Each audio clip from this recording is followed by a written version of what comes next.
मित्रांनो, आपल्या सर्वांच्या जीवनात सुख, समृद्धी आणि सकारात्मक ऊर्जा घेऊन येणारा पवित्र सण म्हणजे चैत्र नवरात्र. पण तुम्हाला माहीत आहे का, चैत्र नवरात्र नेमकी कधी सुरू होते? 9 दिवसात कोणत्या दिवशी कोणत्या देवीची पूजा करावी? आणि सर्वात महत्त्वाचं म्हणजे योग्य पद्धतीने पूजा कशी करावी? जर तुम्हाला तुमच्या जीवनात माता राणीची कृपा हवी असेल तर हा व्हिडिओ शेवटपर्यंत नक्की पहा.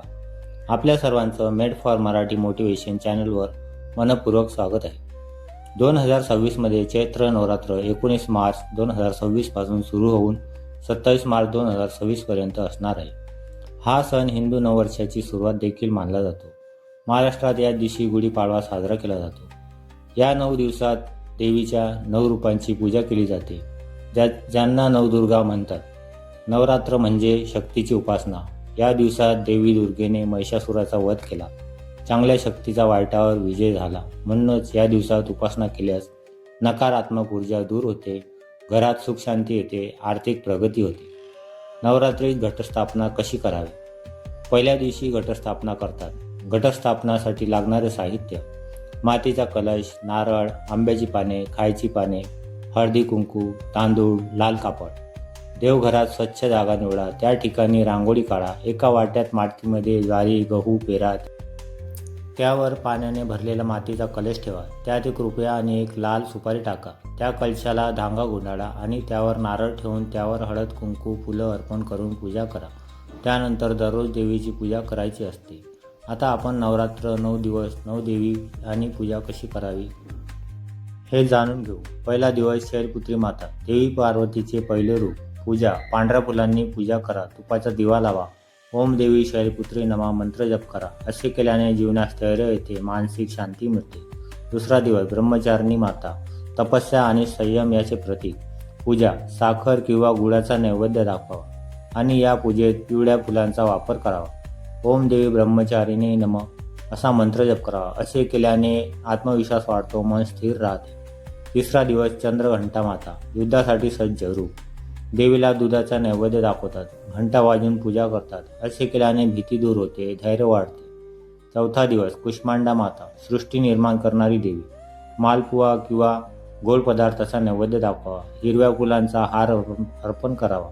असे केल्याने आरोग्य सुधारते, ऊर्जा वाढते. पाचवा दिवस स्कंद माता, भगवान कार्तिकेयची माता. या देवीला केळीचा नैवेद्य दाखवतात. पूजेत पांढऱ्या फुलाचा वापर करतात. असे केल्याने मुलांसाठी आशीर्वाद आणि कौटुंबिक सुख मिळते. सहावा दिवस कात्यायनी माता, विवाह आणि प्रेमसाठी विशेष.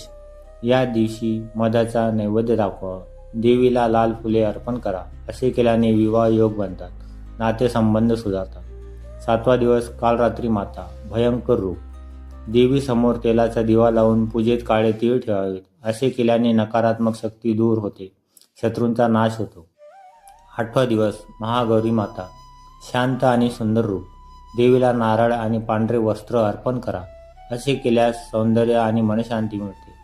नववा दिवस सिद्धिदात्री माता, सर्व सिद्धी देणारी देवी.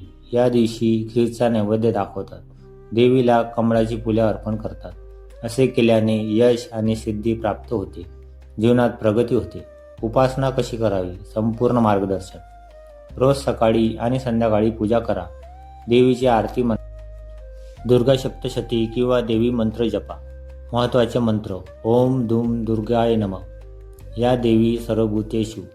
शक्य असेल तर 9 दिवस उपवास करा. उपवास कसा करावा? उपवासात फराळ, साबुदाणा, शेंगदाणे, दूध हे खायला चालेल.